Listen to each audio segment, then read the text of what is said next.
Ephesus, a city on the coast of Ionia, in what is now Turkey, has a rich and fascinating history that stretches back thousands of years. From its legendary founding to its role as one of the greatest cities of the ancient world, Ephesus is a testament to the enduring legacy of ancient civilizations. This video will take you on a journey through its history, focusing on the city's early years and its development during the Hellenistic period. Let's start at the beginning. According to ancient legend, Ephesus was founded by the Amazons, warrior women said to inhabit Anatolia. While this is likely a myth, historians trace the city's actual origins back to Greek colonists around 1000 BCE. These settlers, led by Prince Androklos of Athens, established the city on the banks of the Cayster River. Androklos is said to have consulted the Oracle of Delphi, who advised him to follow a fish and a wild boar to find the site of his new city. One day, as the settlers cooked fish near the river, a spark flew, frightening a nearby boar, which ran into the wilderness. Androklos pursued and killed the boar, believing this to be the divine sign. He founded the city on that very spot, dedicating it to the goddess Artemis. Over time, Ephesus grew around her sanctuary, becoming a center of worship and pilgrimage. In its early years, Ephesus was part of the Greek-speaking world. It enjoyed trade, cultural exchange, and relative prosperity, though it was not free from conflict. The city changed hands several times, falling under the control of the Lydian kingdom in the 7th century BCE. Under the rule of King Croesus, Ephesus flourished. Croesus famously rebuilt the Temple of Artemis, which would become one of the 7 wonders of the ancient world. After the fall of the Lydian kingdom, Ephesus came under Persian rule in the mid-6th century BCE. The Persians allowed a degree of local autonomy, but their control shaped the city's political and cultural life for the next 2 centuries. Despite the Persian presence, the worship of Artemis remained at the heart of Ephesian identity. The temple became a symbol of the city's resilience and cultural significance.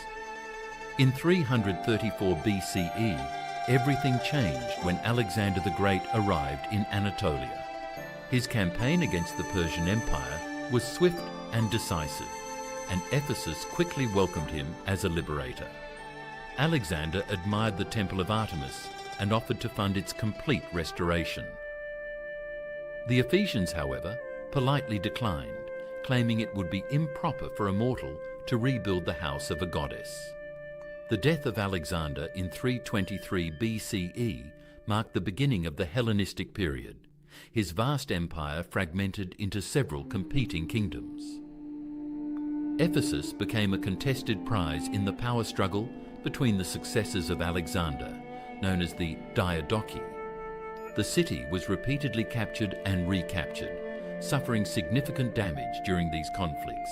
Eventually, Ephesus came under the control of Lysimachus, one of Alexander's generals. Lysimachus decided to rebuild and expand the city. He moved the population from the old site near the river to a more defensible location between 2 hills, Coressus and Pion. He fortified the city with strong walls and renamed it Arsenoi, after his wife. While Lysimachus's ambitions reshaped the city, his reign did not last long. After his defeat in 281 BCE, the name Ephesus returned, and the city continued to thrive under the rule of the Seleucid Empire, and later the Attalid dynasty of Pergamon. During this time, Ephesus solidified its reputation as a hub of trade, culture, and religion. Its port connected it to major trade networks, while its streets were filled with bustling markets, theatres, and public spaces. Throughout the Hellenistic period, the Temple of Artemis remained the centerpiece of Ephesian life. Pilgrims came from across the Greek world to pay homage to the goddess, bringing wealth and prestige to the city. Ephesus also became known for its philosophers, poets, and artists, contributing to the flourishing intellectual life of the Hellenistic world. but by the end of the 2nd century BCE, the winds of change were blowing once again. Ephesus would soon become part of a much larger story, that of the Roman Empire. It would transform into one of the most important cities in the Eastern Roman world. But that story is for another time. In the next video, we'll explore Ephesus's Roman history, including its rise as a provincial capital, its stunning architecture, and its role in early Christianity.